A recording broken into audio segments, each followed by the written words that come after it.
It's been said that sunlight is the best disinfectant, so today we shine a light on one of the darkest of American conspiracies, Building 7 of the World Trade Center. Most of you probably don't even know of it. What happened on that infamous day?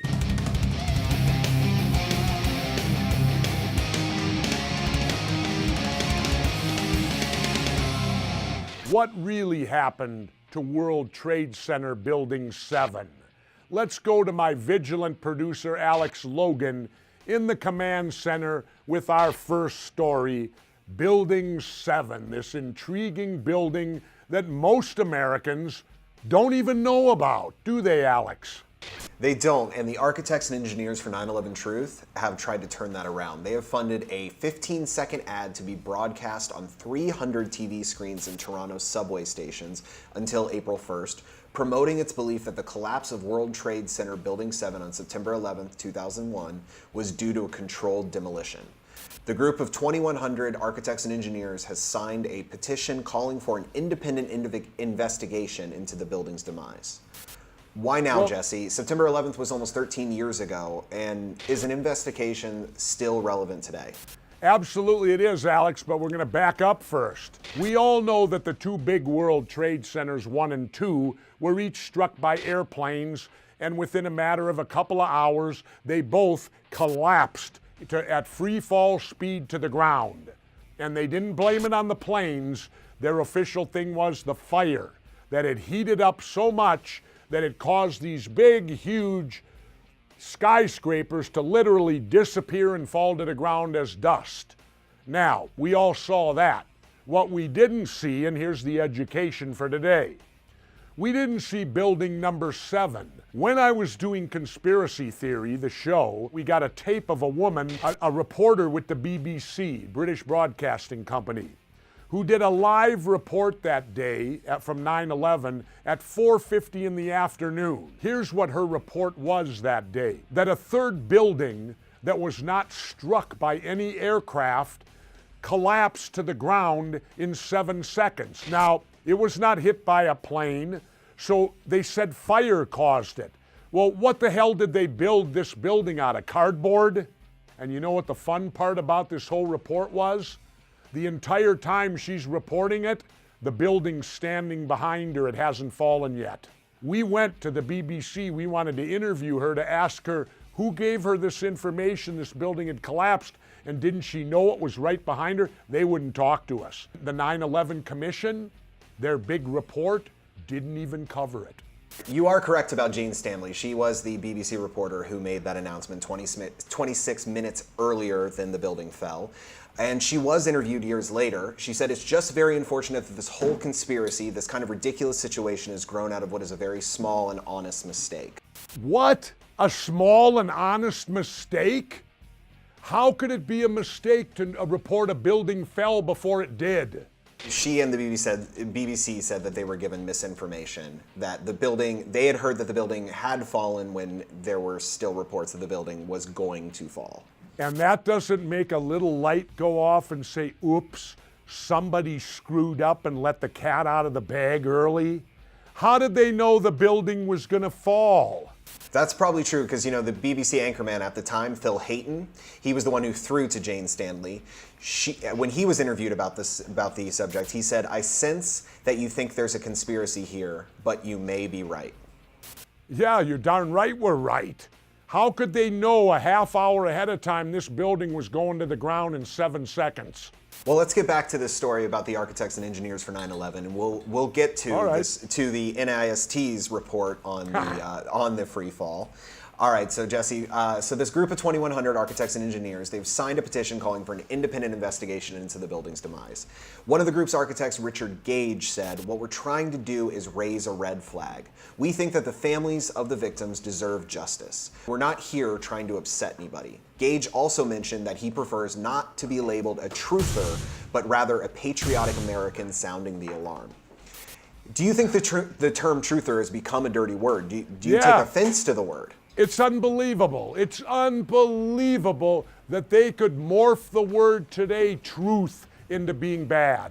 Snowden told the truth, bad. Bradley Manning told the truth, Bad. Building 7 falls to the ground. The truth. Bad. It used to be you were insulted if you were called a liar. But today, you're called a truther. So truther is now morphed and taken over for liar? We're in bad shape. Well, another member of the Architects and Engineers for 9/11 Truth, Frankie Gotts, insisted that we're not conspiracy theorists. We don't know who the conspirators are. So, although they aren't ready to name names, Governor, do you have any of your own suspects in this? No, I certainly don't. But the thing is, they're playing candy ass here. The Huffington Post.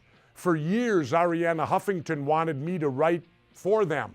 So I finally did, and guess what I wrote about? I wrote about how the architects and engineers gathered in St. Louis, and thousands of them signed a petition demanding a new investigation of 9/11 because it was their expert opinion that what we were told was not true, that it couldn't have happened like that. Huffington Post posted it for an hour, then they pulled it and said, we don't do conspiracy theories here.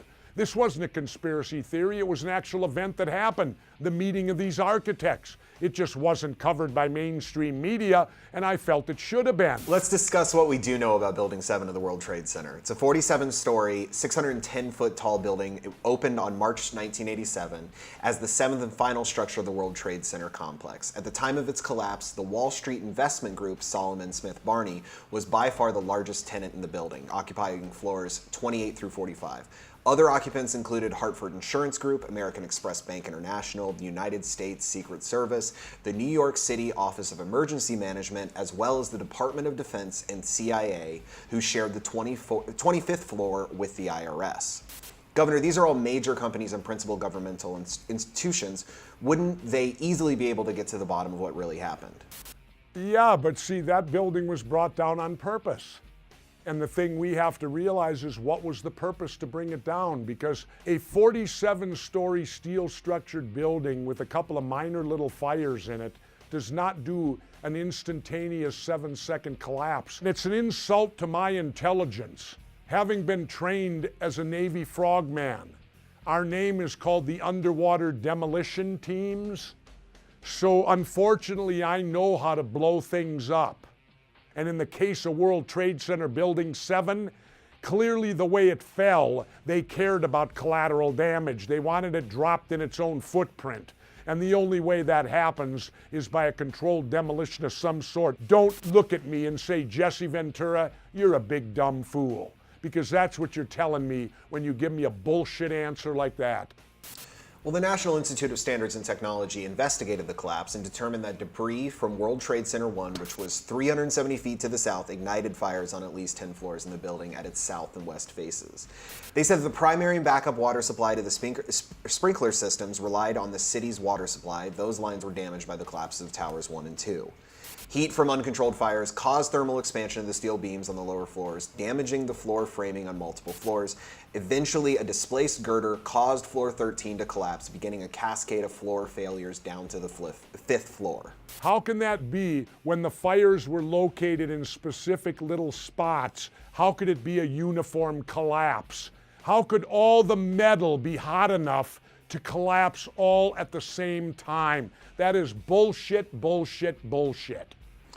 Well, in an issue of Popular Mechanics that debunked a number of 9/11 conspiracies, or so they thought, the lead investigator of the National Institute of Standards and Technology, Shyam Sunder, told the magazine, on about a third of the face to the center and to the bottom of World Trade Center 7, approximately 10 stories, about 25% of the depth of the building was scooped out as a result of World Trade Center 1's collapse.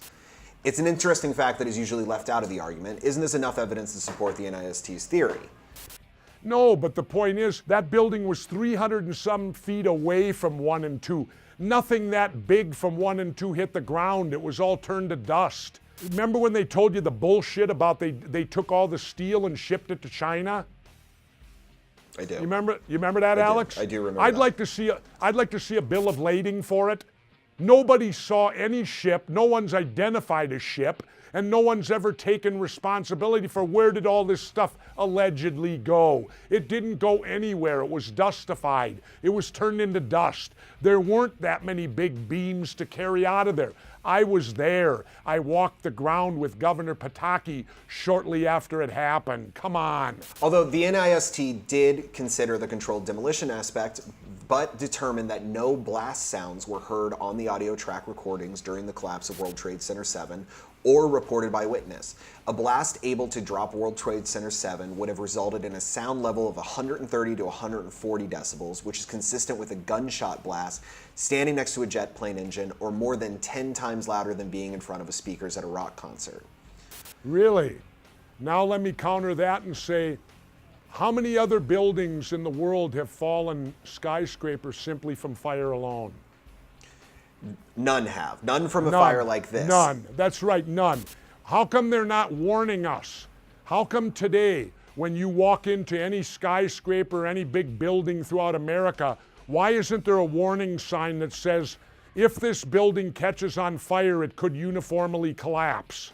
A counterpoint to that, fires in high-rise buildings typically have a single point of origin on a single floor, whereas the fires in World Trade Center 7 likely had a single point of origin on 10 floors. And fires in other high-rise buildings were due to isolated You're events. going to tell me, Alex, if there's 10 couches burning on 10 different floors, the building's going to uniformly collapse? Not necessarily, I'm just quoting what the NIST says. Yeah, well, they're full of shit. They're there to rubber stamp a story the government don't want to talk about. Nobody wants to talk about Building 7. That's why the 9/11 Commission didn't bother with it, because it don't add up, Alex. So the last thing I'll ask you is, you are in support of another investigation, correct?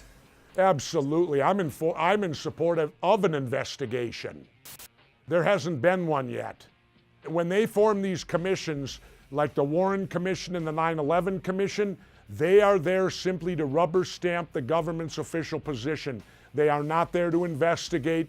They've already got a predetermined conclusion, and they don't let anything stray from that, and they won't entertain any other evidence that doesn't formulate to that conclusion. That is not an investigation. When you do an investigation, you simply gather facts and you allow the facts to take you to a conclusion. Do you still think it was a controlled demolition, or do you believe the NIST? Keep our conversation going at the site below. Tweet, email, and call me with your thoughts. And as always, stay vigilant, pay attention, and don't believe bullshit.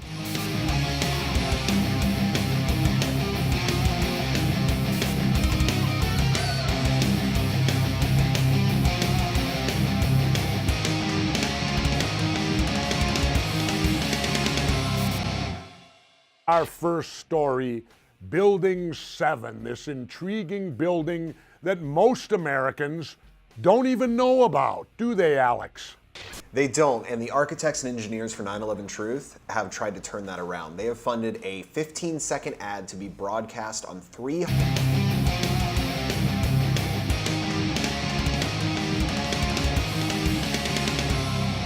What really happened to World Trade Center Building 7?